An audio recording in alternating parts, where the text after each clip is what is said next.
As often as not, a visit to the doctor, for adults at least, will involve a blood pressure check using the familiar but awkwardly named sphygmomanometer. For more than 100 years, they've been giving accurate pressure readings, but their reliance on mercury is under threat. France and Germany have recently banned the devices on environmental grounds, and the rest of Europe is set to follow suit. But here in Australia, there are no such moves. Sean Murphy reports.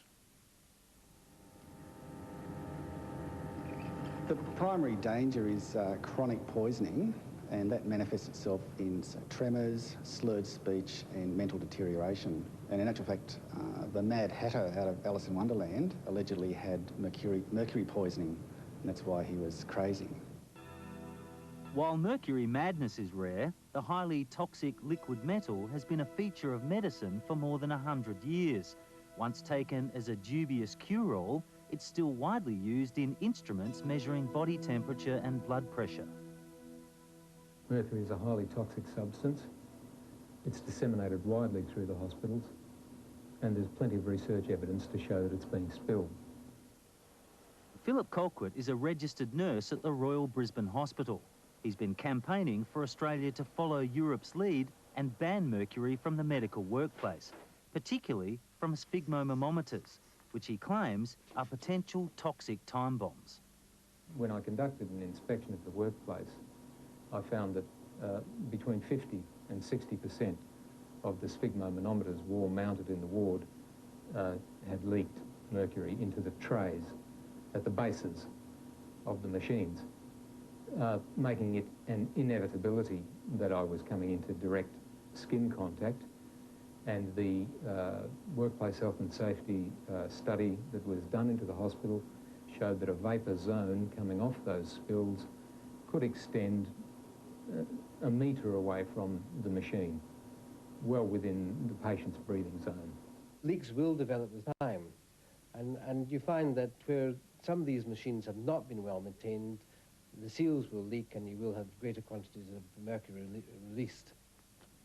Professor Michael Moore is the chief advisor to the federal government's National Environmental Health Council, the body which will determine if Australia follows Europe's mercury ban. While he admits mercury-filled instruments like thermometers and sphygmomanometers are outdated technology, he does not support banning them.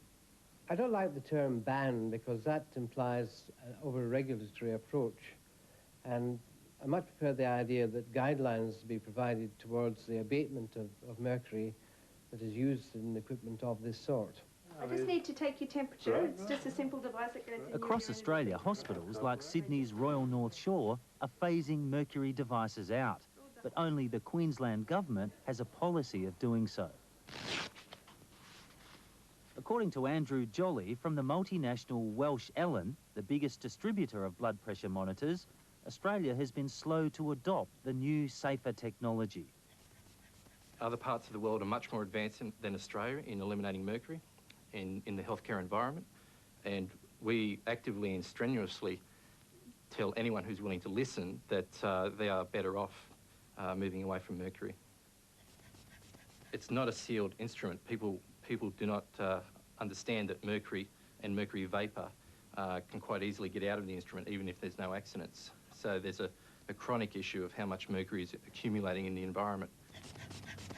Well, when they are leaking, what sort of occupational health and safety risk does that pose, and indeed what sort of risk to patients?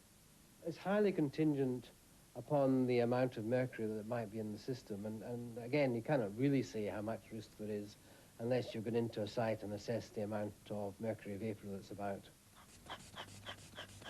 In one of my articles that I've published, I've suggested that it's in the order of up to somewhere between 15 and 20 kilograms go missing. As to whether what its fate is, no one knows. Colquitt believes the mystery of where the missing mercury goes is an environmental problem that's likely to get worse without a coordinated national program to clean mercury out of hospitals and dispose of it safely.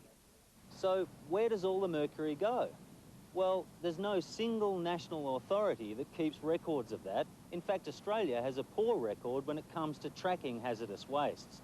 After criticism from the OECD in 1998, The federal government's pollution controller, Environment Australia, has recently begun a national pollution inventory.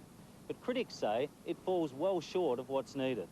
They're releasing about 230 kilograms of mercury emission to air every year, but there's no mention of what they're releasing to water or land. Chemicals campaigner Joe Immig argues the case of this Sydney-based chemicals company highlights the register's shortcomings. Polluters only report on 36 different substances, and even that is voluntary.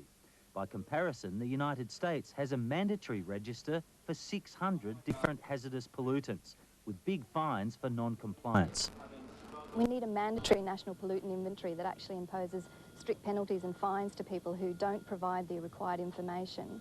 We need information on all the sources of pollutants and all the places that they're being disposed of before we can get a clear picture of Australia's total pollutant load. That won't affect the issue of mercury in Australia's healthcare system, though, an issue that still lacks definitive scientific evidence on any problems. Is it true that no one can really predict what the cumulative effect of mercury is on people? You can see some defined neurological effects on the kidney after long-term high-level exposure. There is very limited evidence that exposures to mercury in domestic or in circumstances such as hospitals has been directly associated with any ill health that might be directly attributed to the exposure to mercury. And that report from Sean Murphy, which ends the program for tonight. We'll be back at the same time tomorrow, but for now, good night.